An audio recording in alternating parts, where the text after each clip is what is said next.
Olá, pessoal. Eu sou o professor Daniel Martini, junto com a professora Betânia Alfonsin, coordeno um curso de especialização em Direito Ambiental e Urbanístico na FMP e também sou promotor de justiça na área do meio ambiente no Ministério Público do Estado do Rio Grande do Sul. Coordeno o Centro de Apoio Operacional de Defesa do Meio Ambiente na FMP, além do curso de especialização, eu leciono na graduação as disciplinas de Direito Ambiental e também Prática Jurídica 3, que trata da defesa dos direitos transindividuais. A minha formação acadêmica é sempre no âmbito do direito ambiental, evidentemente, sou doutor em Direito Ambiental pela Universidade de Roma III e estamos aqui para conversar com vocês sobre como as nossas áreas de expertise, tanto direito ambiental quanto direito urbanístico, podem contribuir com o enfrentamento dessa crise, dessa pandemia que estamos vivendo. Professora Betânia. Olá, é um prazer estar aqui com o professor Daniel Martini, com quem eu tenho o prazer de coordenar esse curso de especialização em Direito Ambiental e Urbanístico, que já é um caso de sucesso entre os cursos de especialização que a FMP oferece. Também tenho a alegria de poder debater um pouco com vocês que estão aqui conosco essa noite para pensar um pouco, né, o quanto esse enfrentamento pelo Brasil da epidemia do Covid-19, ele pode ser analisado na perspectiva do direito urbanístico e do direito ambiental. Eu vou começar esse webinário comentando um pouco esse tema na perspectiva do direito urbanístico e depois o Daniel Martini vai fazer a sua análise também a partir dessa perspectiva do direito ambiental. Eu começo sublinhando o quanto o Brasil paga um preço bastante elevado pelas décadas de violação do direito à cidade no Brasil. Em que pese o Estatuto da Cidade ser de 2001, a gente tem uma implementação dessa legislação bastante lenta no Brasil. A própria assimilação pelos poderes públicos é bastante lenta. E o que tem ocorrido é que nós temos, nas periferias brasileiras, algumas características, né, que são exatamente o contrário daquilo que as diretrizes da política urbana brasileira preconizam no artigo 2º do Estatuto da Cidade. Nós temos essas periferias caracterizadas pela intensa presença de assentamentos irregularmente produzidos, que se caracterizam pela presença de materiais precários, de ausência de infraestrutura básica e de serviços, e por um adensamento excessivo dessas habitações precárias que estão presentes nessas periferias brasileiras. Na verdade, um percentual bastante elevado da população brasileira tem uma dificuldade muito grande de tomar as medidas recomendadas pela Organização Mundial da Saúde para enfrentar adequadamente a epidemia do coronavírus, né? Vejam que, por exemplo, a questão do isolamento social fica muito dificultada quando a gente tem coabitação, quando a gente tem 6 pessoas partilhando um único cômodo, como o IBGE constata quando realiza os censos, né? Que esse ano, inclusive, já foi suspenso em função da pandemia. Uma das questões que é importante chamar a atenção é que essa situação ela deve ser combatida pelos municípios, né? Nós temos, nas diretrizes da política urbana do Estatuto da Cidade, a garantia do direito a cidades sustentáveis, né, que é entendido como um direito de acesso à terra urbana, à moradia, ao saneamento ambiental, à infraestrutura urbana e aos serviços públicos, ao trabalho, ao lazer para as presentes e futuras gerações. essa diretriz é uma espécie de diretriz central, né? Aquela que orienta essa execução da política urbana pelo ente municipal, que deve, como uma bússola, orientar todas as suas políticas públicas em direção a essa diretriz. E a gente hoje percebe que o Brasil está pagando um preço bastante elevado por não ter tomado medidas, né, ter tido planos, programas e projetos relacionados à política habitacional, ao melhoramento das moradias no Brasil, à própria regularização fundiária e urbanização desses assentamentos, que nos permitisse falar hoje de um país que garante o direito à cidade sustentável. Essa é uma primeira palavra que, na verdade, procura nos lembrar de um diagnóstico do urbano brasileiro, né?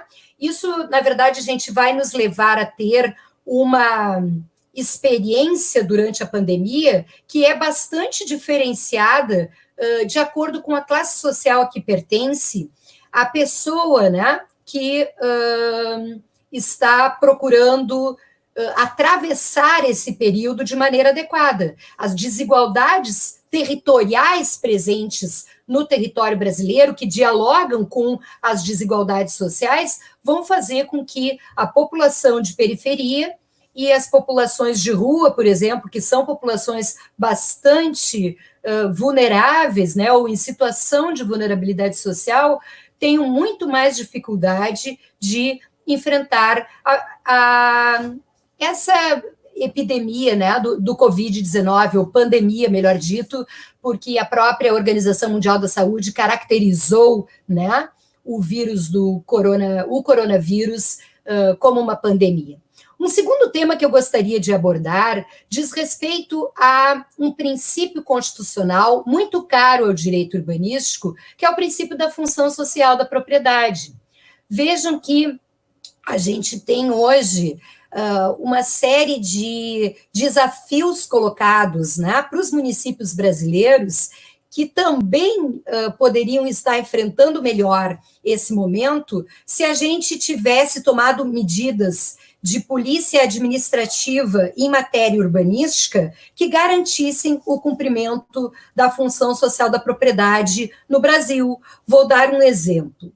A Constituição diz que os municípios podem, né, tomar medidas de notificação daqueles imóveis que são não utilizados ou que estão subutilizados, ou mesmo não edificados, né? Especialmente, gente, os imóveis não utilizados no Brasil, nesse momento, poderiam estar sendo mobilizados para o atendimento dessas populações em situação de vulnerabilidade. No Brasil, o déficit habitacional é de 7.800.000 moradias.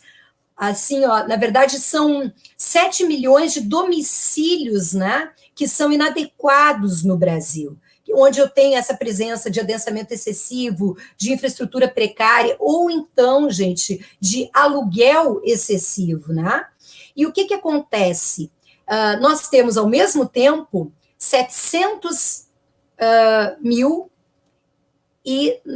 vê bem, gente, 7.900.000 imóveis urbanos que estão vazios, né? O que mostra que apenas com as medidas tomadas pelos poderes públicos municipais nós poderíamos atender a esse déficit habitacional. Nesse momento, os poderes públicos estão diante do desafio de utilizar instrumentos jurídicos que estão previstos no nosso ordenamento jurídico e que têm assento constitucional, como é, por exemplo, o caso da requisição administrativa, para poder lidar de uma maneira mais eficiente com o enfrentamento dessa pandemia que nos aflige, né? E que nos deixa tão preocupados com o futuro. Vejam, gente, que no inciso 25 do artigo 5º da Constituição Federal, nós temos a possibilidade de realização pelo poder público de requisições administrativas. O inciso 25 do artigo 5º diz que, no caso de iminente perigo público, a autoridade competente poderá usar de propriedade particular, assegurando ao proprietário uma indenização ulterior se houver dano. A requisição administrativa, gente, tradicionalmente se utilizam exemplos de guerra, né, de conflito armado, para a utilização desse instrumento pelo poder público municipal. Assim, todos os poderes públicos podem utilizar a requisição administrativa. No entanto, aqui no âmbito do direito urbanístico, a gente pensa que o poder público municipal, especialmente aquele que se omitiu na tomada de medidas, né, relacionadas ao combate à retenção especulativa de imóveis urbanos, que eles podem, as procuradorias municipais, estar estudando e propondo medidas de requisição administrativa, por exemplo, gente, de prédios inteiros que estão abandonados nas nossas cidades. A FMP fica em Porto Alegre, mas qualquer capital brasileira tem significativos exemplos de edifícios inteiros abandonados, né? E esses imóveis podem ser utilizados, requisitados, por exemplo, gente, para abrigar aqui no Rio Grande do Sul, o Instituto dos Arquitetos do Brasil está com uma campanha para que esses imóveis sejam requisitados para que os profissionais da área da saúde, enfermeiros, médicos, possam realizar e atravessar o período da quarentena isolados das suas famílias, já que ficam muito expostos ao contágio pelo Covid-19 no ambiente hospitalar, né? Da mesma forma, nós também podemos pensar, especialmente se a epidemia for durar mais tempo, né, em medidas relacionadas à requisição administrativa para desadensar periferias, os cadastros, por exemplo, da população atendida pela assistência social, que são populações extremamente vulneráveis e que poderiam estar fazendo quarentena em quartos de quarentena requisitados pelo poder público municipal. Há alguns municípios no Brasil que estão estudando a possibilidade de requisição, inclusive, de quartos de hotel, né, para poder se fazer uma quarentena mais adequada pelo conjunto da população brasileira. Uma terceira medida que talvez seja importante a gente abordar hoje aqui diz respeito à questão do financiamento do combate à pandemia do Covid-19. Esse é um enorme desafio, né? Nós sabemos que existe uma crise, né, fiscal, né, e que a gente tem uma dificuldade de financiamento de políticas públicas, muito especialmente depois da aprovação da Emenda Constitucional 95, que congelou, né, os gastos com políticas sociais que são, na prática, né, direcionadas ao atendimento de direitos fundamentais, dentre eles o direito à saúde, à habitação, à educação, né? Como financiar essas medidas, por exemplo, gente, relacionadas à mitigação do flagelo das periferias no Brasil, sem fornecimento de água potável, né, sem esgotamento sanitário, ou seja, durante uma crise sanitária sem precedentes na história brasileira, em função do tamanho da nossa população, né, urbana no Brasil hoje, um país que tem 85% da sua população vivendo nas cidades e muito concentrada em algumas capitais, né, nós vamos ter um desafio muito grande sobre como financiar essas medidas, né, de enfrentamento da pandemia. A gente vê que o governo federal, por exemplo, tomou algumas medidas relacionadas à pandemia que são muito importantes, como a aprovação da renda básica, né, do auxílio emergencial para as populações que estão em situação de vulnerabilidade. Ao mesmo tempo que a gente tem essa atuação nessa esfera, né, do governo federal, nós também vemos na base da sociedade uma mobilização importante da sociedade civil. É alentador perceber o quanto a sociedade civil brasileira tem se mobilizado para, de forma solidária, apoiar as iniciativas dos poderes públicos de atendimento de uma população que já é tradicionalmente vulnerável, mas que, nesse momento, tem dificuldades de gerar renda, por exemplo, em função das medidas impostas para combater a pandemia e que se relacionam ao isolamento social. Então, com o fechamento do comércio, né, com as medidas restritivas a muitas das atividades econômicas desenvolvidas por essa população de periferia, há uma escassez de recurso, né, que agrava muito a situação. Então, essas medidas do governo federal e da sociedade civil de alcançar a cesta básica, tudo isso é muito importante, estão fazendo a sua parte.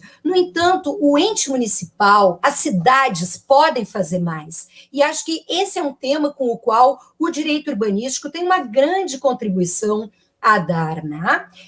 No desafio do financiamento, do combate à pandemia, de onde os municípios podem retirar recursos, né? Aqui eu gostaria de lembrar que uma das diretrizes da política urbana brasileira, preconizada pelo Estatuto da Cidade, diz respeito à redistribuição da renda urbana gerada pela cidade, né? Há uma diretriz da política urbana que prevê a justa distribuição dos ônus e benefícios gerados pelo processo de urbanização. Esse é um processo que deve ser coordenado pelo poder público e que deve prever essa redistribuição da renda urbana gerada pela cidade. Eu dou como exemplo a seguinte questão. Muitos municípios brasileiros, especialmente cidades médias e cidades caracterizadas como grandes cidades, né, as metrópoles brasileiras, que são aquelas onde o próprio mercado imobiliário é mais dinâmico, adotam o instrumento da outorga onerosa do direito de construir. O Estatuto da Cidade diz que os recursos que se originam da aplicação desse instrumento devem ser utilizados com finalidades urbanísticas e ambientais. Em geral, esses recursos são direcionados a fundos municipais, né, que depois são aplicados em obras, né, de regularização fundiária, programas habitacionais, né, todos relacionados à qualificação, né, ambiental da cidade, e, na verdade, faz muito sentido que o processo de urbanização e o recurso que o município consegue auferir, né, desse processo de expansão das cidades seja direcionado para essa população de baixa renda. Eu imagino, gente, que a gente possa pensar em medidas como o redirecionamento desses recursos dos fundos diretamente para medidas relacionadas às periferias brasileiras. Da mesma forma, gente, nós podemos redirecionar, talvez o Daniel possa comentar isso depois, mas no licenciamento urbano ambiental, muitas vezes, tanto a legislação ambiental quanto a urbanística brasileira, ela prevê tanto medidas mitigadoras e compensatórias no caso do direito ambiental, como a gente tem também no direito urbanístico a possibilidade de solicitação pelo poder público de contrapartidas, né, pela demanda de infraestrutura, por exemplo, urbana, que um empreendimento ou atividade pode gerar.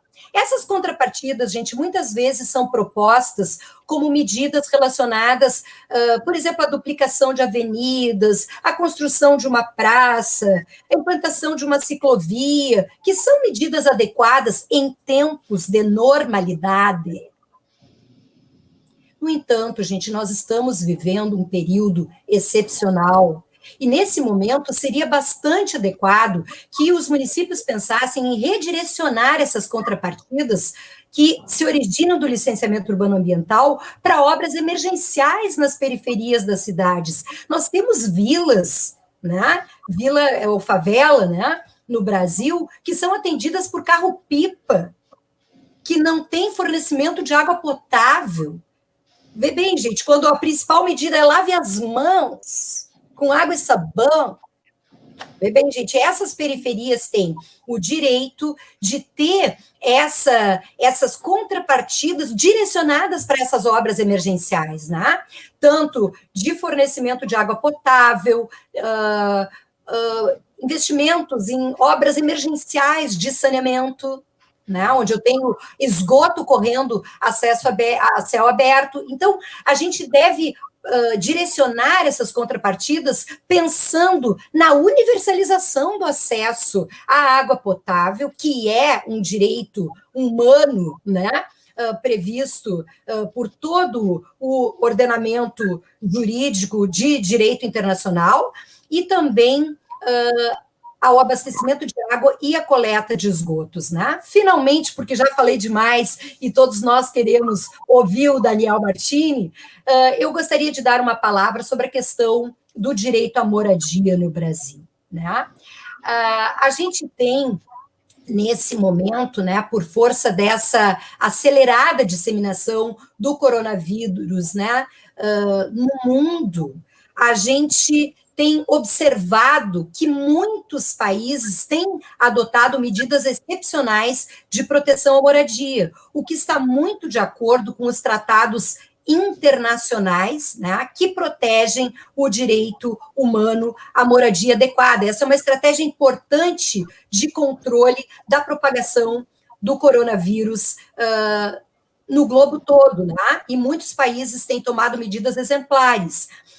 Nós entendemos, quem trabalha com direito urbanístico, que seria muito importante que o Brasil tomasse medidas no sentido, e essa é uma recomendação, né, que as defensorias públicas, os ministérios públicos, alguns tribunais de justiça, o Tribunal de Justiça da Bahia adotou medida nesse sentido, recomendando, gente, a suspensão, né, de todas as medidas judiciais de tomada compulsória de imóveis, né?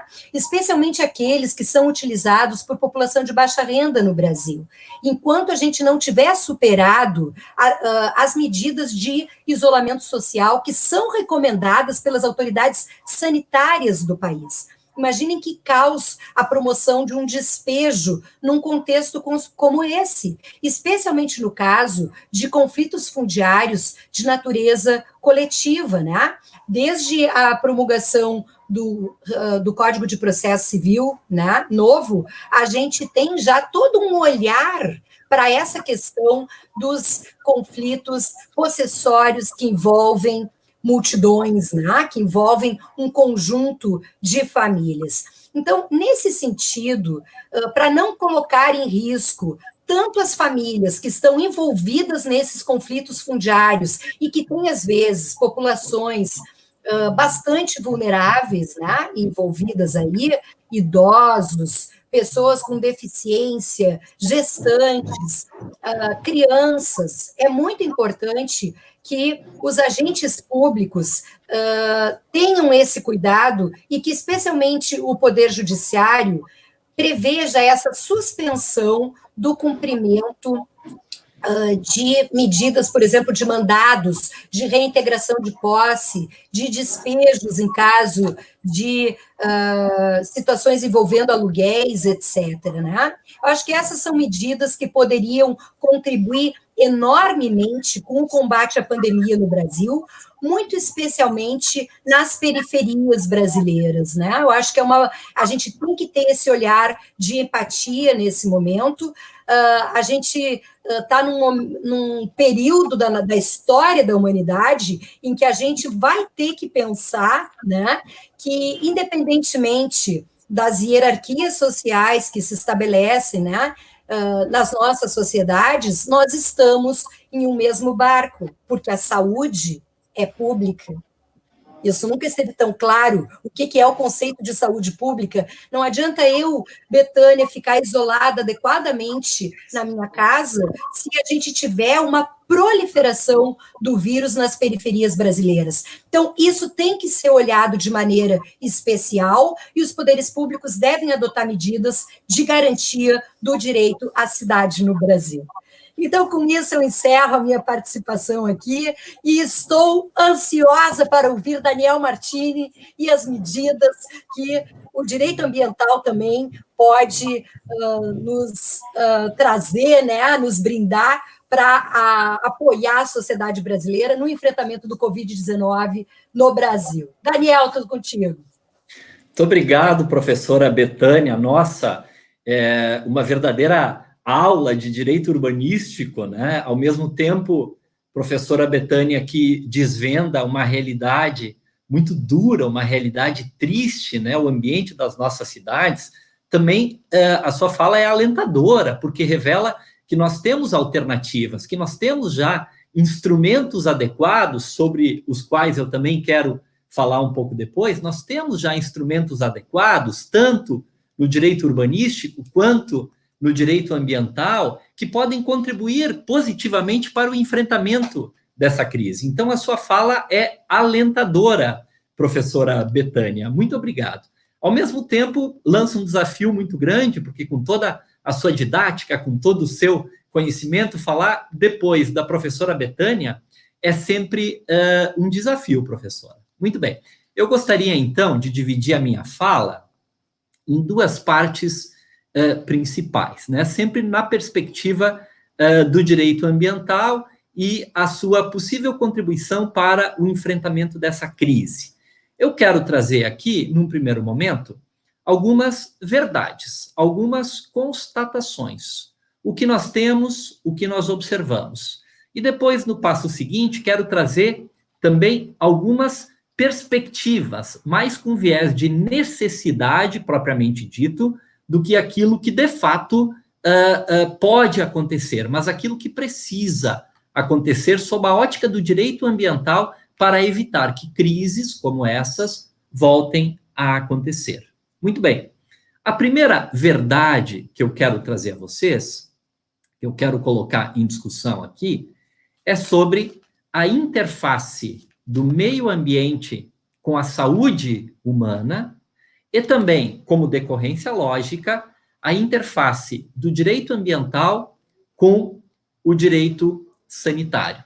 E nessa perspectiva da interface do direito ambiental com o direito sanitário, nós temos documentos, tanto nacionais quanto internacionais, que deixam absolutamente clara essa interface. E eu começo falando da nossa Constituição Federal, o próprio artigo 225, que é a regra mestre, a regra principiológica que trata do direito fundamental ao meio ambiente ecologicamente equilibrado, e coloca que não apenas o direito ao meio ambiente ecologicamente equilibrado se trata de um direito fundamental de terceira dimensão, mas também como sendo algo essencial à sadia qualidade de vida.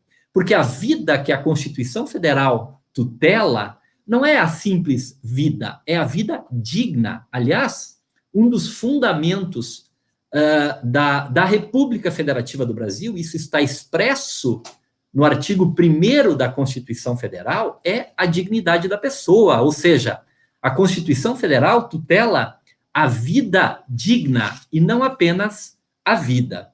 Documentos internacionais, como, por exemplo, a Constituição da Organização Mundial da Saúde, estabelece, quando atribui lá para a OMS uma função importante de ser a autoridade diretora e coordenadora dos trabalhos internacionais no domínio da saúde, coloca também como um dos objetivos da OMS contribuir para a manutenção do meio ambiente equilibrado, de um meio ambiente adequado como condição para perfazimento do perfeito direito à saúde. O PIDESC, o Pacto Internacional sobre Direitos Econômicos, Sociais e Culturais, que estabelece lá medidas que devem ser adotadas pelos estados, né, ações necessárias, está lá colocado no artigo 2º, a linha B, especialmente como uma ação necessária aquelas voltadas ao meio ambiente, a rigidez ambiental. Mas voltando ao direito interno aqui, estabelecendo esta simbiose perfeita do direito ambiental com o direito sanitário, quando nós temos lá, no artigo 200 da Constituição, quando trata do SUS, o Sistema Único de Saúde, nós vemos que uma das funções do SUS, artigo 200, inciso 8º, é colaborar na proteção do meio ambiente. O próprio artigo 200 fala nas questões de saneamento básico, muito comentadas essas condições pela professora Betânia. O próprio artigo 196, que trata do direito à saúde, depois nós temos, no âmbito infraconstitucional, para fazer uma revisão legislativa, digamos assim, sobre essa simbiose, nós temos a lei orgânica da saúde, a Lei 8080, que em diversas passagens, artigo 3º, artigo 6º, inciso 5º, parágrafo 1º, artigo 13, inciso 2º, falam muito dessa simbiose, dessa correlação do direito sanitário com o direito ambiental, ou seja, estabelecendo que o direito ambiental e a manutenção de um meio ambiente ecologicamente equilibrado é algo essencial para perfazimento da condição adequada desse direito fundamental à saúde. Não é em vão que a Organização Mundial da Saúde deixa claro que cada dólar investido em saneamento básico, professora Betânia, melhoria das condições de habitação das pessoas no quesito saneamento básico, cada $1 investido em saneamento significa uma economia de $4,3 em saúde. Isso já é um dado conhecido, é um dado comprovado, é um dado trazido pela Organização Mundial da Saúde. Então, não há dúvidas dessa simbiose perfeita entre o direito ambiental e o direito sanitário. Agora, existe também uma simbiose, esse é o segundo aspecto que eu gostaria de falar, a simbiose entre, propriamente, o meio ambiente e a saúde. Se nós formos resgatar um pouco da história das pandemias mais recentes, todas elas têm alguma interface com a degradação da qualidade ambiental ou com aqueles ataques indesejados ao meio ambiente. A ebola, gripe aviária, a febre do Nilo e agora a Covid-19, né? E aquela hipótese de ter surgido lá no mercado de Wuhan, né? Em que o consumo de um animal silvestre, né? O chamado pangolim, né? E aquela mistura dos animais com seres humanos naquele mercado de Wuhan tem sido provavelmente a causa desencadeadora, né, da expansão de uma forma muito rápida da doença da Covid-19, causada, então, pelo coronavírus, se espalhando por todo o mundo. Soma-se a isso uma suspeita, ainda não comprovada, uma suspeita de que um determinado laboratório daquela localidade que estava trabalhando com o coronavírus, a partir de uma atuação de uma forma insegura, tem, então, contribuído para a disseminação do coronavírus, né?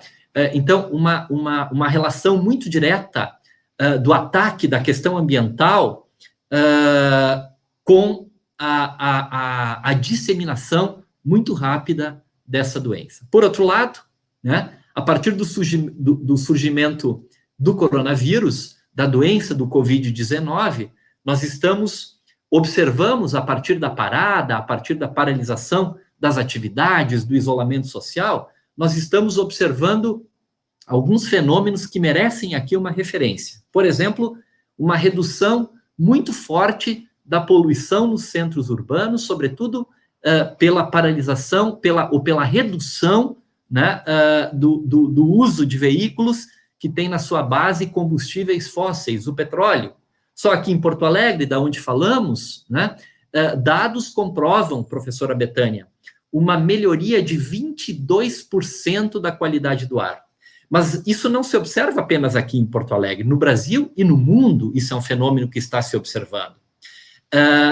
Na Índia, isso foi amplamente noticiado, o Himalaia voltou a ser visto a centenas, e são centenas de quilômetros de distância, por conta da redução da poluição atmosférica. Dia a dia nós somos surpreendidos por notícias de que animais silvestres estão invadindo, professora Betânia, os espaços urbanos, então, para talvez tentar retomar aquilo que lhe foi tomado, aquelas áreas que foram invadidas, que lhe foram tomadas, e os animais agora voltando a circular entre nós por conta desse isolamento social. Então, há uma interface muito grande, inegável, entre meio ambiente e entre condição sanitária adequada. Por outro lado, estabelecidas essas verdades, essas relações entre direito ambiental e direito sanitário, entre saúde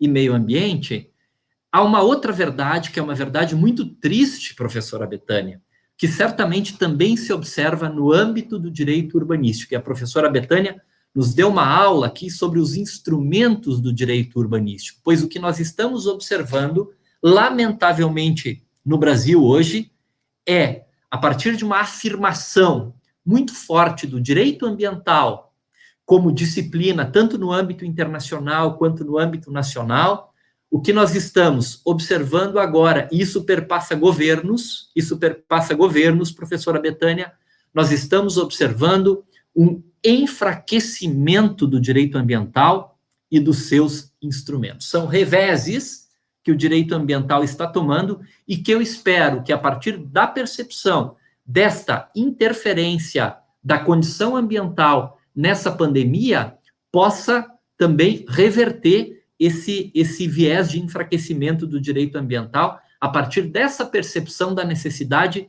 não do enfraquecimento, mas sim do fortalecimento do direito ambiental. Nós estamos observando revogação de leis ambientais protetivas importantes, não obstante o princípio da proibição do retrocesso ecológico, professora Betânia. Nós estamos observando revogações de leis ambientais, e começou lá em 2012 com o Código Florestal e perpassa diversas outras leis. Nós estamos observando a retirada dos instrumentos de planejamento, a necessidade das análises de impacto ambiental nos planos, projetos e políticas governamentais, professora Betânia. Leis que obrigam o poder público a avaliar os impactos ambientais nas suas ações, nas suas políticas públicas, estão lamentavelmente sendo revogadas, né?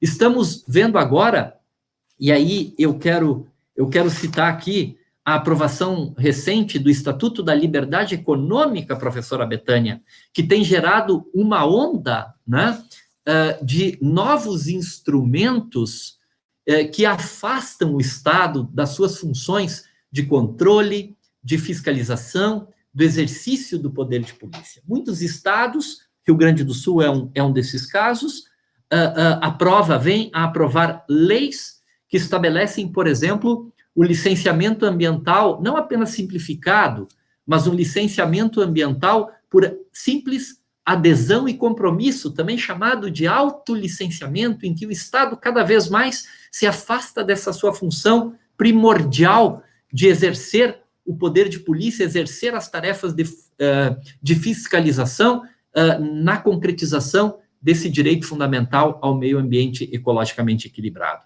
Nós estamos assistindo à inclusão em normas, em legislações, professora Betânia, de diversos instrumentos que implicam autorizações tácitas do Estado pelo simples decurso do tempo. Nós estamos assistindo, professora Betânia, um tema que eu sei que lhe é muito caro, o tema da participação social, essa preocupação que a senhora sempre demonstra nas suas aulas, nas suas manifestações e no seu trabalho,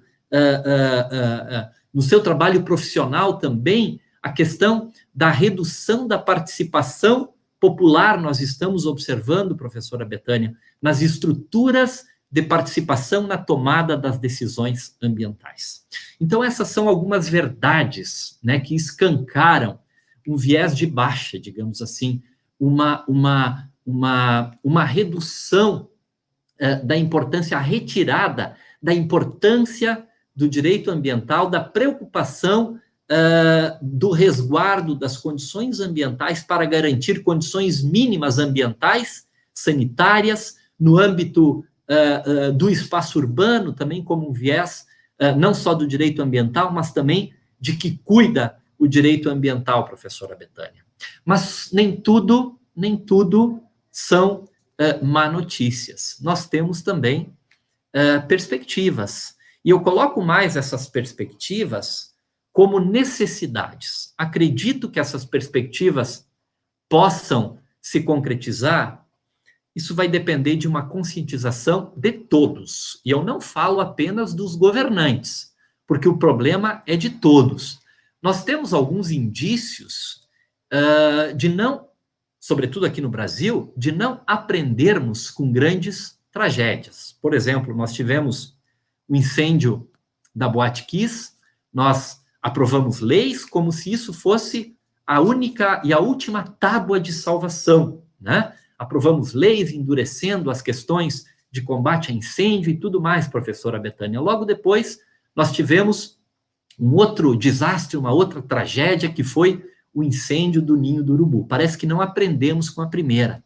Nós tivemos, eu não posso deixar de falar sobre isso, nós tivemos o rompimento da barragem de Mariana, né? E logo depois tivemos um novo rompimento de barragem, a tragédia de Brumadinho, como uma das maiores tragédias ambientais e sociais aqui do nosso país. Então, eu quero crer, eu quero esperar que agora nós possamos, de fato, aprender com os nossos erros, professora Betânia. E aí, que necessidade nós temos, que perspectivas nós temos pós-Covid, pós-pandemia? Primeiro, eu vejo como uma necessidade de uma revisão dos instrumentos de política ambiental. Nós precisamos fortalecer instrumentos de planejamento, instrumentos que incentivem os instrumentos econômicos sobre os quais nós trabalhamos muito no nosso curso de especialização, professora Betânia, que é muito voltado para o setor público, mas também para o setor privado, o uso de instrumentos adequados de política ambiental. Ao lado dos necessários instrumentos de comando e controle, os instrumentos de força, nós precisamos criar incentivos, instrumentos de incentivo econômico, né? Aqueles instrumentos que incentivem boas práticas ambientais. E aqui surge uma oportunidade, a professora Betânia falou das fontes de financiamento agora, professora Betânia. Nós podemos usar fontes de financiamento para estimular aquelas empresas. O governo agora deve priorizar socorro àquelas atividades, aquelas empresas, assim como as pessoas, evidentemente, que têm um compromisso com o meio ambiente. Aquelas empresas que tenham uma pegada verde. É hora de reaproximar a ciência econômica da ética, inclusive uma reaproximação, professora Betânia e caros assistentes, reaproximar a ciência econômica do direito ambiental da ética ambiental, estimular boas práticas, estimular a governança ambiental, tanto no setor público quanto no setor privado, porque não nos enganemos, empresas recentemente envolvidas com tragédias ambientais ou com escândalos de corrupção, todas elas tinham lá algum tipo de mecanismo de compliance, de governança nos seus âmbitos, só que isso nunca foi levado a sério, professora Betânia. Então é hora de ter essa mudança, e eu espero que essa pandemia nos ensine a isso. Depois eu penso que outra necessidade também seja a necessidade de nós buscarmos sempre uma maior integridade ecológica, atribuindo, professora Betânia, maior valor à ciência com menor espaço para os negacionistas.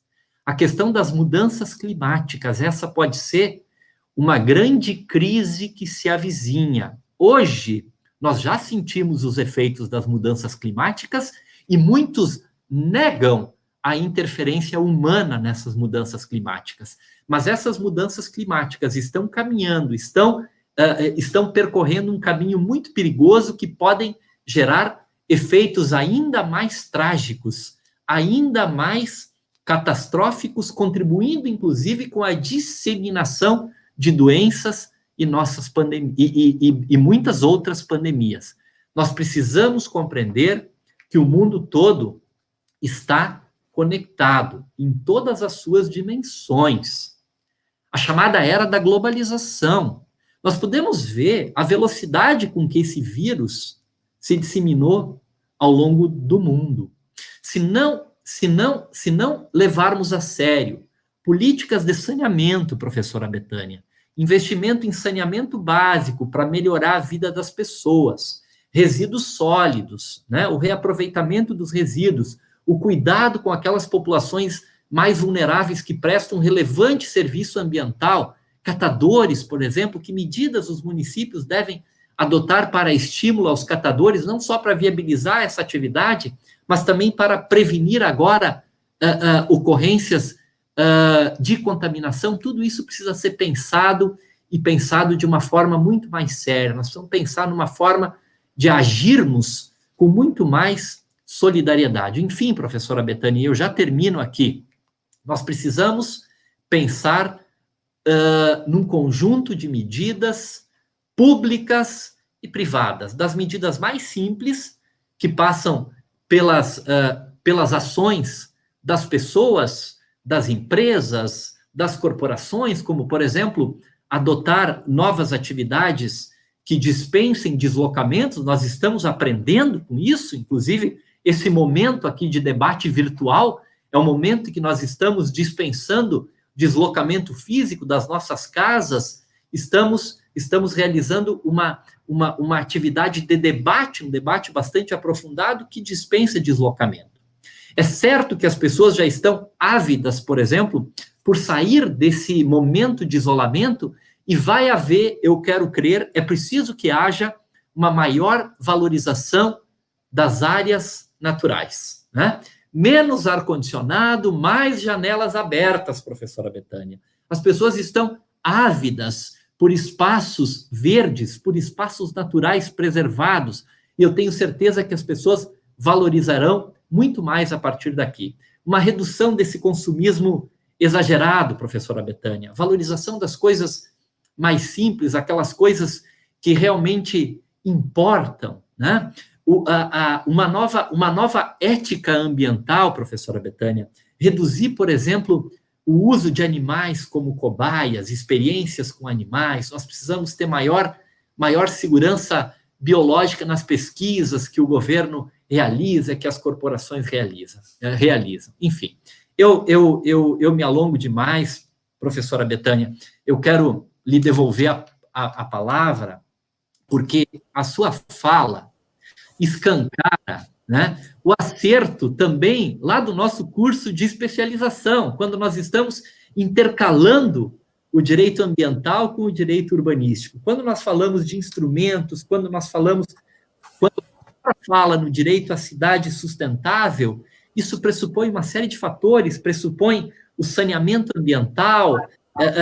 Nós temos um índice muito pequeno de cobertura, né, de esgotamento sanitário tratado no Brasil. Menos de 50% da população tem acesso a isso, embora uma grande parte da população, a maior parte, vive em área urbana. No entanto, nós não temos saneamento, nós não temos esgotamento sanitário, distribuição de água potável. Nós estamos trabalhando muito com isso. A senhora falou bem, quando a principal recomendação é muito simples, é lavar as mãos com água e sabão.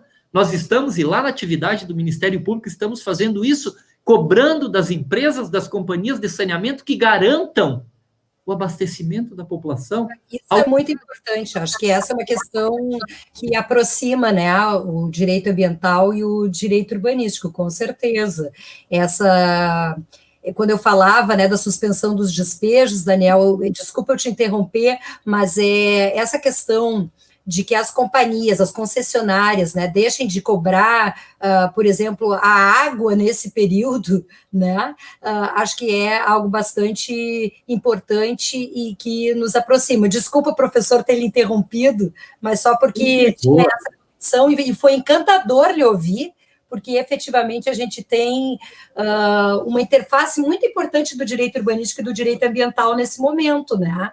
Eu acho que isso fica claro e também um mote para a gente convidar todos que estão aqui assistindo hoje esse webinário para o curso que a gente está oferecendo na FMP, né? Essa especialização em direito urbanístico ambiental, em que esses temas são tratados com maior profundidade, né? Acho que o webinário deixa claro o quanto essas duas ciências são importantes e capacitam, né, os gestores públicos, o próprio setor privado, para ter uma atuação mais responsável, né, nesse período de enfrentamento à pandemia.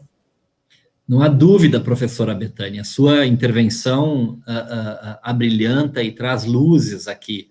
O nosso curso, de fato, embora o escopo principal não seja tratar do curso aqui, mas nós temos por escopo e por função nesse curso preparar profissionais, tanto do setor público quanto do setor privado, para essa nova realidade que se desvenda. E a partir da crise, os chineses costumam dizer isso paradoxalmente, né? A partir dessa crise, surgem enormes oportunidades. Oportunidades para o direito urbanístico, com seus instrumentos. Os instrumentos são sempre os meios para conseguir determinados fins, que são os principais da disciplina, né, professora Betânia?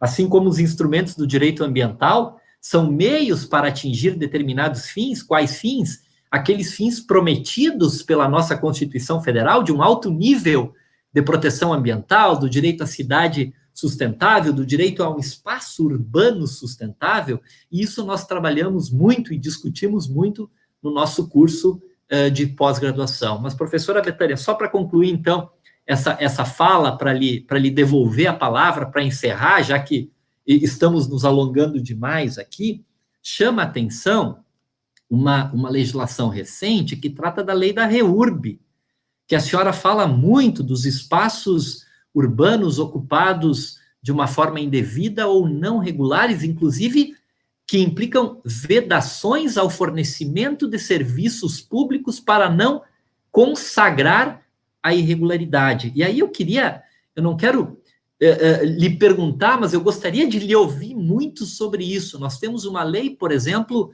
a lei da REURB, que permite, digamos assim, a regularização fundiária, inclusive em áreas ambientalmente protegidas, né, nas APPs, por exemplo, mas ao mesmo tempo proíbe a regularização fundiária em áreas de risco, aquelas áreas sujeitas a alagamentos, aquelas áreas invadidas sob linhas de transmissão, muito comum nas cidades. E aí nós vemos agora, paralelamente a isso, nós vemos uma vedação para que o Estado forneça determinados serviços públicos essenciais, como acesso ao saneamento, como água potável, para essas populações que vivem nessas áreas. Nos alongamos demais, professora Betânia, eu me despeço, é a minha última fala, lhe devolvo a palavra para a senhora encerrar e, se puder, se tiver oportunidade um prazer, Daniel, um prazer de comentar sobre esse assunto. Não, muito obrigada, Daniel. Eu acho que as nossas falas foram muito complementares, tem uma interface importante. Eu aproveito o teu mote para comentar. Durante a sua intervenção, você mencionou também a Declaração dos Direitos de Liberdade Econômica, né? Que também, numa perspectiva de direito urbanístico, é bastante preocupante. E assim como a Lei 13.465, quem trabalha com direito urbanístico tem uma série de críticas em relação ao tema da própria constitucionalidade de alguns dos dispositivos dessas leis, né? Eu acho que fica para nós, para esse período de pandemia, a necessidade de se ter um olhar, né, excepcional. Acho que é importante que a gente pense isso, E eu queria também comentar que o time que trabalha, tanto no módulo de Direito Ambiental, coordenado pelo Martini, quanto o time que trabalha comigo na área do direito urbanístico, são profissionais bastante capacitados e que essas duas leis são comentadas neste curso, né? Então, a gente vai ter oportunidade de aprofundar esse tema. Até é importante a gente mencionar que, para quem está participando desse webinário, a gente tem uma promoção especial, não é isso, Daniel Martini? Isso aí, professora Betânia.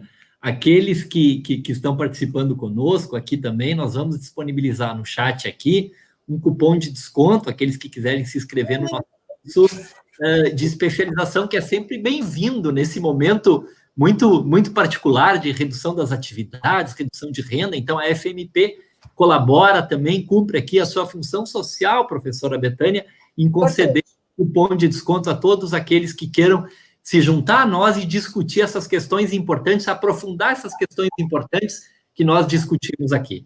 Obrigado. Então, no chat, gente, vai ter um cupom de desconto aqui que o pessoal da técnica aqui vai colocar aí para vocês, tá? Aproveitem. Foi um prazer estar com vocês. Daniel Martini, excelente intervenção. Foi um prazer debater com os nossos espectadores nesse webinário a interface do direito urbanístico, do direito ambiental, nesse enfrentamento, desafio coletivo da sociedade brasileira ao Covid-19.